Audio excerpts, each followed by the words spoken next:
although you may have opinions, and there may be a time to share them with others, but let's direct questions instead of offering our own opinions at this time. I wanted to say first of all, if I can be permitted, that having not seen the film before and having looked forward to this for a long time, that it is a film of great justice and power, but especially justice, historical justice. And boy, it took a lot of decades for Gaylen Ross to come along to finally do it. Bravo.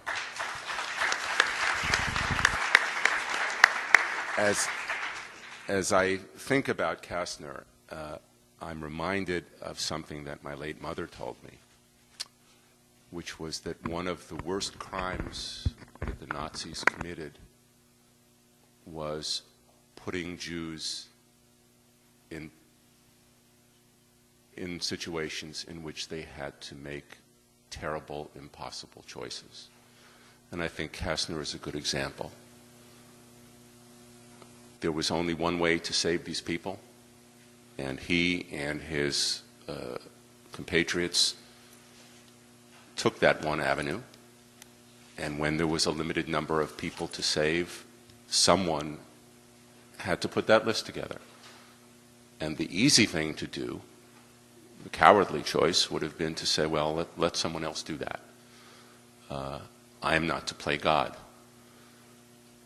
But those terrible choices were made, in this case, by, I think, courageous people. Kasztner, if memory serves, after he was safely in Switzerland with his family, went back into Germany and Austria, I think. Who would do that? Who would do that? Imagine. He knows that the Nazis are killing the Jews of Europe. He is safely with his family in Switzerland, and he goes back time and again. I'd like to think I have that kind of courage. I doubt it. Hardly anyone does. I put Kasztner in the category of people in the Jewish councils throughout occupied Europe who were told by the Nazis, you're going to deliver some number of Jews to us. And they knew they were to be killed. And they had to decide who should live and who should die. One of the worst crimes that the Nazis ever committed. In a way no different than Jewish mothers who had to smother their babies because they were crying while they were in hiding, and the Nazis were looking for them. It's an impossible, awful choice.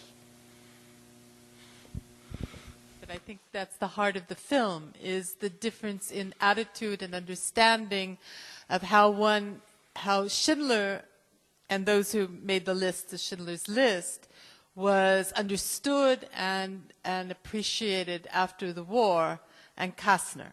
And I think, to me, the biggest difference was that Kasztner was a Jew. And there was, I think to me, it's at the heart of the pain and the tragedy of the story, was what do we do? And it's not just Kasztner. What do we do about and how do we appreciate and recognize other Jewish rescuers? There were Jews who rescued Jews. Kasztner, for whatever you may think, may have rescued more than many. But there were others who'd go unnamed, like Rabbi Mandel, like Izzy Fleischman. Their names are not on the walls. Their names are not recognized. Without question, I have a bias. But I have the bias of an 8-year-old whose best feature at the time was that he remembered, and his other best feature was that he didn't understand. So my bias is tempered by the fact that I didn't know what was going on. However, I can tell you, if not for Kasztner, I'd not be speaking to you. It is as simple as that. I grew up in Israel, and of course many of the survivors were there. And I know that to this day my brother still is in Israel, and so is my cousin who was with us on the train. And to this day, this dialogue still goes on in Israel. My cousin told me the other day when I visited in March, she said, I stopped talking about it. I don't feel that I need to apologize anymore. It's too much. So I want to state here, I'm very proud that I have survived the war. I'm very proud that I have 2 children, 3 wonderful grandchildren. My brother has 3 great kids with 15 grandchildren. So this is the answer. Yes, we have survived. Not all of us perished. Unfortunately, for those who did, we mourn them. We feel for them. But we have to know how to deal with something like this. And we can't apologize for surviving. And in my point of view, Kasztner was a hero.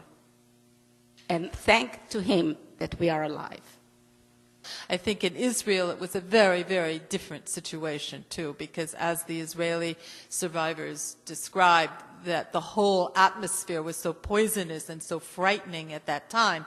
I mean, you couldn't even walk where there wasn't graffiti about Kasztner and Nazi. And I mean, the words, we didn't even deal with the kind of words and the language that was used. I mean, it was a very, very pervasive and intense campaign starting, and he was very good at it, Uri Avneri, with Halam Hazeh. But I would say this, when we did open the film in Israel, on the front page of one of the newspapers there was a story where survivors of Kasztner's train wanted to come forward for the first time and now testify.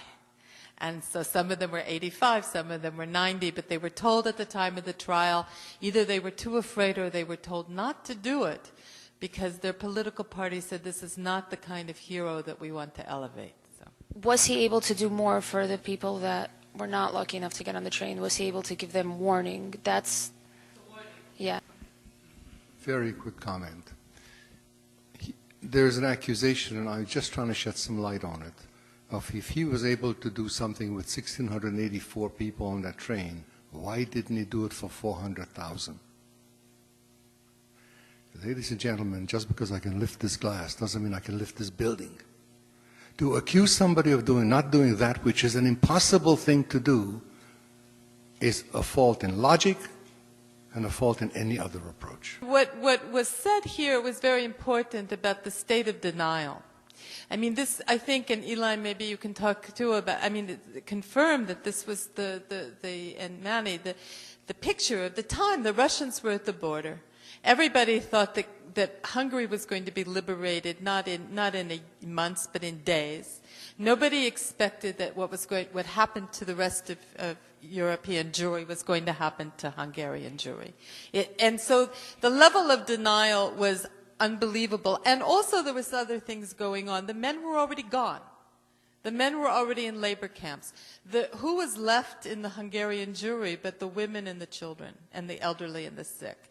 The idea that there was a place to run, the place to flee, a place to go, a way to resist was a fantasy that was created and in part perpetuated by the Israeli mentality of everybody should have come out of the war as if they were Warsaw Ghetto rebels. And let me add, they didn't even need the Germans in Hungary to ghettoize the Jews. The Hungarians were doing a very good job. It's hard to understand, but these were the circumstances. People did not want to believe what's going on. If I might give one more example on that same theme, although one doesn't hear much about it, a similar tragedy played out in Rome, the oldest continually extant Jewish community in the Western world. Cicero wrote about the Jews of Rome a long time ago. The Jewish leadership, some Jewish leadership in Rome, knew what the Nazis were doing to the Jews, or at least they were told, I should say, what the Nazis were doing to the Jews. And when Italy and Germany split and the Germans occupied Rome, they could have gotten the word out to the Jews to go into hiding, but they didn't do that because they could not believe that a civilized nation like Germany would really do what they were being told was being done. And so the Jews were caught unawares, the raids began, and many, many Jews in Rome were sent to Auschwitz. And you have to understand that beyond the Holocaust and the tragedy to our people, there was a world war going on. It's within the setting of the World War that this takes place, and the World War really was bigger than this. I can testify to the fact that in my apartment building in Budapest, almost every night we had air raids. From one side came the Western Allies bombing Budapest, from the other side the Russians bombing Budapest. There was a war going on. You have to have an understanding, and I'm not asking you to understand it, because if you weren't there, in a sense, you can't. As a prosecutor especially, I was particularly interested in Eckstein.